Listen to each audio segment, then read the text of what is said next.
ग्वालियर में 7 अप्रैल को विजन ग्वालियर कार्यक्रम का आयोजन हुआ, जिसमें ग्वालियर को विकसित कैसे किया जाए, ग्वालियर में कैसे औद्योगिक क्षेत्र को बढ़ाया जाए, इस पर शहर के इंडस्ट्रियल से चर्चा हुई। कार्यक्रम के मुख्य अतिथि विधानसभा अध्यक्ष नरेंद्र सिंह तोमर, विशिष्ट अतिथि के रूप में ग्वालियर सांसद विवेक नारायण शेजवलकर एवं ग्वालियर लोकसभा प्रत्याशी भारत सिंह कुशवाहा विशेष रूप से मौजूद रहे। विजन ग्वालियर की इस चर्चा में अंतर्राष्ट्रीय पर्यटन को कैसे बढ़ाया जाए, आधुनिक ग्वालियर को औद्योगिक केंद्र कैसे बनाया जाए, ग्वालियर की सड़कों एवं बुनियादी ढांचे का विकास कैसा हो, फ्लाईओवर एवं एलिवेटेड राजमार्ग के निर्माण, रेलवे एवं बस अड्डों का विकास, ग्वालियर शहर के खेल मैदानों जैसे विषयों पर चर्चा की गई। ग्वालियर को विकसित कैसे किया जाए, इस पर chamber of commerce Madhya Pradesh के पदाधिकारी, ग्वालियर शहर के इंडस्ट्रियल डॉक्टर्स ने अपने सुझाव भी दिए। तो अगर ग्वालियर का कोई किसान एक इस तरह से कंसोलिडेटेड स्टार्टअप बने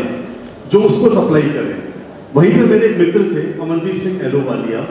अमनदीप सिंह इंडिया में चेन ऑपरेट करते हैं, सबवे, डोमिनोज, ये सारी चेन अमनदीप का ब्रांड है।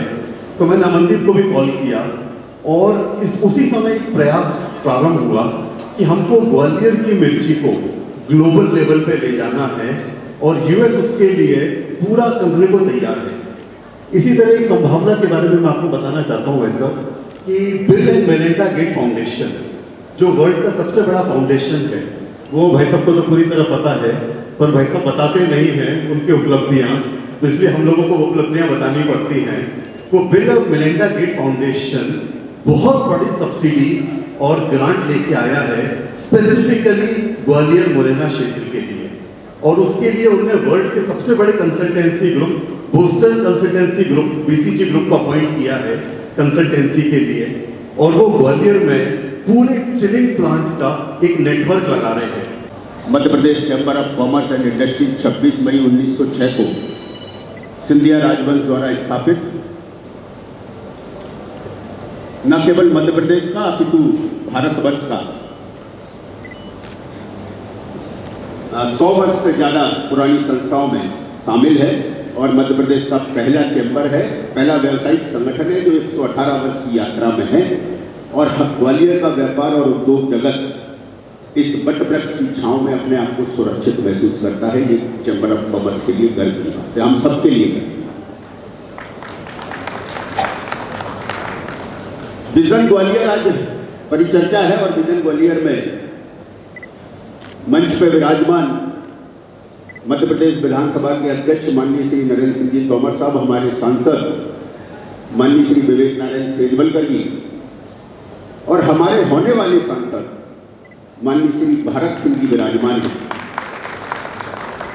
मैंने होने वाले सांसद इसलिए कहा है कि इस विजन ग्वालियर की चर्चा में इतनी बड़ी संख्या में शहर का प्रबुद्ध जन यहाँ उपस्थित हुआ है और अपने विचार इस तरफ रख रहा है कि ग्वालियर को कैसे लेके जाना है। तो ये इस बात की स्वीकृति है कि भारत सिंह जी की उपस्थिति में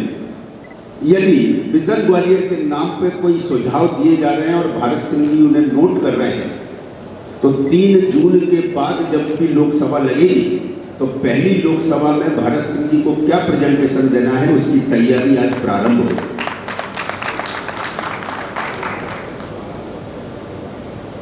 ग्वालियर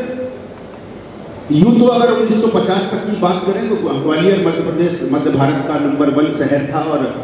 कालांतर में क्या कारण रहे होंगे जिसकी वजह से आज हम 4-5वें नंबर पे आ गए। लेकिन एक और दोष माना जाता था ग्वालियर के अंदर,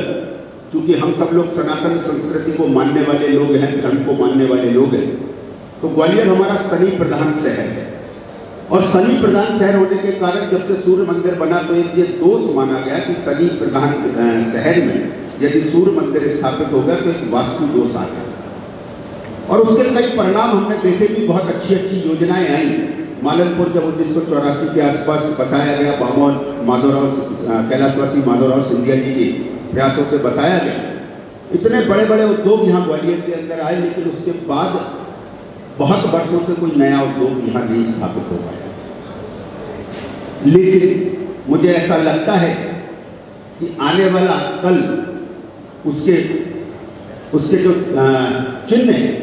आने वाले अच्छे और सुनहरे कल के वो दिखाई देने लगे। अभी हाल ही में 7 मार्च को 84 हनुमान जी के पीछे महालक्ष्मी मंदिर का लोकार्पण किया गया, जो इस वास्तु दोष को दूर करता है। और ये संयोग है कि 10 मार्च को मध्य प्रदेश का सबसे सुंदर एयरपोर्ट और इस देश का सबसे जल्दी बनने वाला एयरपोर्ट 10 मार्च को ग्वालियर में लोकार्पण हुआ। और वो इतना भव्य एयरपोर्ट है, ऐसा मुझे लगता है वो केवल आने जाने का साधन नहीं होगा, वो ग्वालियर के विकास के रास्ते खोलेगा, चाहे वो उद्योग के क्षेत्र में हो, चाहे वो पर्यटन के क्षेत्र में। अब जरूरत बस इस बात की है कि हमारे जो प्रतिनिधि हैं, जो चाहे देश की संसद में ग्वालियर की बात रखे या भोपाल की विधानसभा में ग्वालियर की बात रखे। एक और सुखद संयोग ये है कि अभी हमारे पास डबल इंजन की सरकार है और भविष्य में भी अगले 5 साल तक डबल इंजन रहने की पूरी संभावना है। इसलिए हम इस बात से सुनिश्चित हो सकते हैं कि ग्वालियर का विकास तेजी से चलेगा। अब जब ग्वालियर का विकास तेजी से चलेगा तो विकास होना क्या चाहिए? सबसे पहली बात मैं कहना चाहूँगा किसी भी इंडस्ट्रिस्ट के लिए, जब वो अपनी इंडस्ट्री लगाता है, और मैं अगर किसी दूसरे शहर में अपनी इंडस्ट्री लगाना जाता हूं तो पहले वहां स्थापित इंडस्ट्रिस्ट से जो भी मेरे परिचित होते हैं उनसे पूछता हूं कि मैं तुम्हारे शहर में अगर इंडस्ट्री या व्यापार करने आ रहा हूं तो वहां का माहौल कैसा है। तो इस माहौल को बदलने के लिए हमें बहुत चीजें करने की आवश्यकता है। जो सरकारी मशीनरी लाल फीताशाही है, मुझे लगता है कि अगर इंडस्ट्री के क्षेत्र में उसको लाल फीताशाही से मुक्त कर दिया जाए तो इंडस्ट्रीज को और कुछ नहीं चाहिए, बाकी सारी सुविधाएं वो स्वयं जुटाएंगे।